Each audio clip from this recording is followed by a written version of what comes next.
Congratulations! What do you mean? It is 50 years now since you and Félix came up with a project called Capitalism and Schizophrenia. I recently found some newspaper clippings from 1972. That year the first volume, Anti-Oedipus, was published. The second followed in 1980, 1,000 Plateaus. How does it feel to look back on your project today? Well, it's a bit strange. On the one hand, I'm more convinced than ever that this kind of social analysis and criticism is important, if not crucial.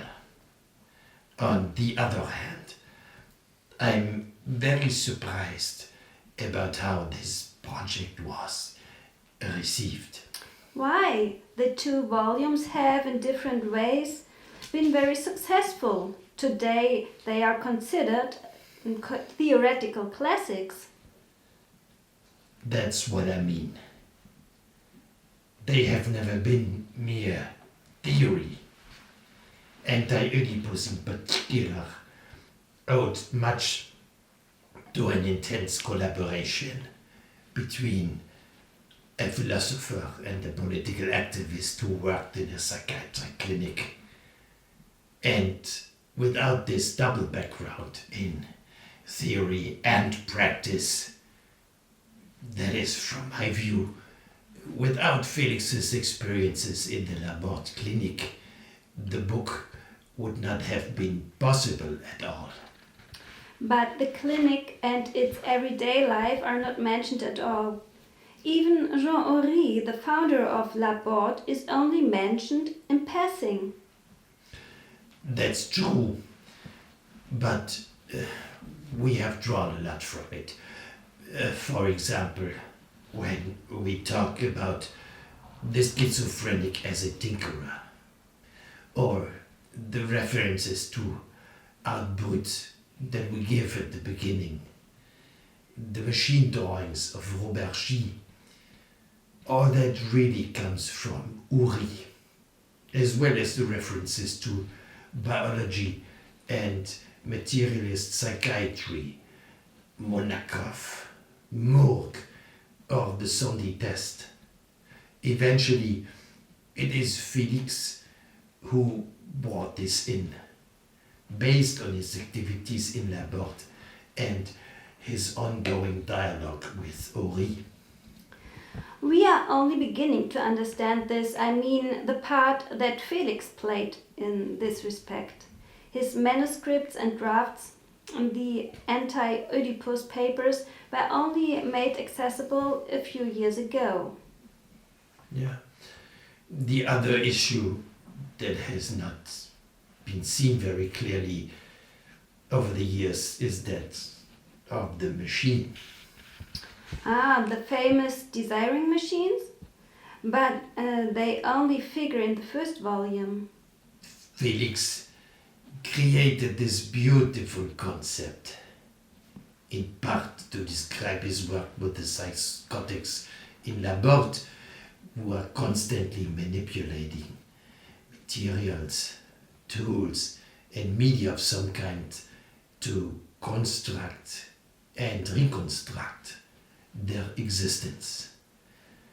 But when we made the concept prominent in Anti-Oedipus, it was also quickly misunderstood as an expression of mechanistic or cybernetic thought, which it absolutely was not. We were concerned with something quite different. We wanted to replace the theater model of classical psychoanalysis with a kind of factory model, pretty much inspired by Russian constructivism. Oh yes, exactly. You wanted to create a new synthesis between Freud and Marx, between the unconscious of the subject and the industrial production of society. But in 1,000 Plateaus, there's not much left of that, is there? Perhaps it was a mistake to replace the concept of machine with that of assemblage. Machine is more strongly related to materialism, more closely associated with societal issues.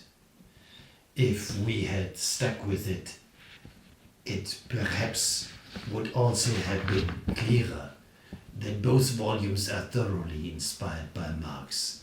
I think Félix and I have remained Marxists in our two different ways, perhaps, but both of us.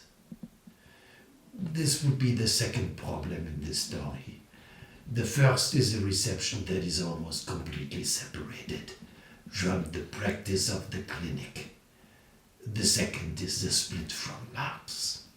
Sounds like this is about capitalism and schizophrenia on another level. What do you mean? Well, it's schizophrenic indeed. The two books with this title have been very successful, but perhaps only on the condition that they were not read as an analysis and critique of capitalism. You could say that. What do you think, Félix?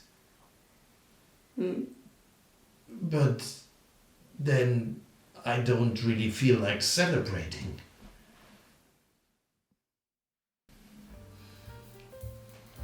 Hey, why not celebrate? You've struggled quite a bit and moved and mobilized a lot. So let's toast to that. I'm not ready yet, but can I join you? Oh, Sigmund, of course. Come along with us.